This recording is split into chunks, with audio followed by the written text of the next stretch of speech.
বন্ধুরা, তোমরা সবাই কেমন আছো? নিশ্চয়ই অনেক বেশি ভালো আছো আর অবশ্যই 10 মিনিটস স্কুলের সাথেই আছো।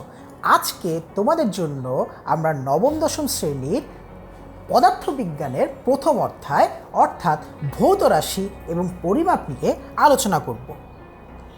আর এটা আলোচনা করতে গেলে আমাদের প্রথমেই যে জিনিসটা সম্পর্কে জানা উচিত সেটা হচ্ছে যে দৈনন্দিন জীবনের প্রতিটি কাজে কিন্তু বিজ্ঞান ওতপ্রোতভাবে জড়িত আছে।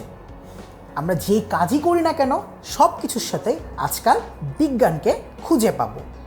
আর এই বিজ্ঞানেরই অন্যতম একটা উপাদান হচ্ছে পদার্থবিজ্ঞান।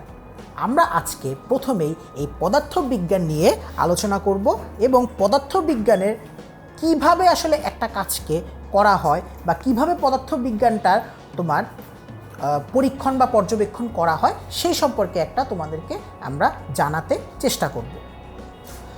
তো বিজ্ঞানের যে শাখায় মূলত পদার্থ এবং শক্তি নিয়ে আলোচনা করা হয় সেই শাখাটিকে আমরা বলছি হচ্ছে পদার্থবিজ্ঞান। পদার্থবিজ্ঞানের মূল লক্ষ্য হচ্ছে আমরা যে জিনিস সম্পর্কে জানতে চাই না কেন সেই জিনিসকে প্রথমে কিছুক্ষণ ধরে পর্যবেক্ষণ করতে হবে। এই পর্যবেক্ষণের পরে সেটা নিয়ে আমাদেরকে বিভিন্ন রকমের পরীক্ষা নিরীক্ষা করতে হবে। পরীক্ষা নিরীক্ষার পরে আমাদের সেটাকে বিশ্লেষণ করতে হবে।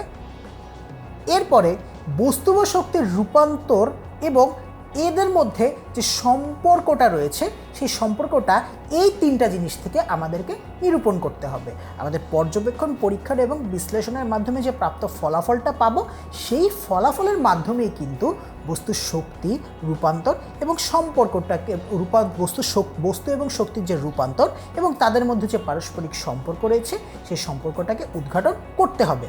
আর শুধু এই উদ্ঘাটন করে নিজে জানলেই তো হবে না, এটা তো মানুষকেও জানাতে হবে কিংবা পরবর্তীতে যাতে করে কাজে লাগে আরও নানা রকমের, সেই ব্যাপারটারও তো আমাদের নিশ্চয়ই একটা প্ল্যাটফর্ম তৈরি করে দিতে হবে। আর এই কাজের জন্যই যে জিনিসটা পদার্থবিজ্ঞানে করা হয় সেটা হচ্ছে যে এরপরে তার একটা পরিমাণগত ফলাফল কিন্তু আমাদেরকে প্রকাশ করতে হবে, যেটা থেকে হয়তো অন্যরাও উপকৃত হতে পারে, তুমি নিজেও কিন্তু পরবর্তীতে যে পরীক্ষাটা করছে সেও কিন্তু পরবর্তীতে এখান থেকে উপকৃত হতে পারে।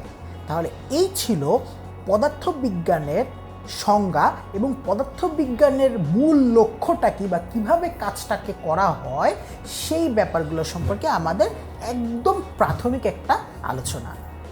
আরও অনেক গুরুত্বপূর্ণ বিষয় সম্পর্কে জানতে হলে তোমাদের কিন্তু অবশ্যই আমাদের সাথেই থাকবে। আর সেই পর্যন্ত সবাইকে আন্তরিকভাবে ধন্যবাদ।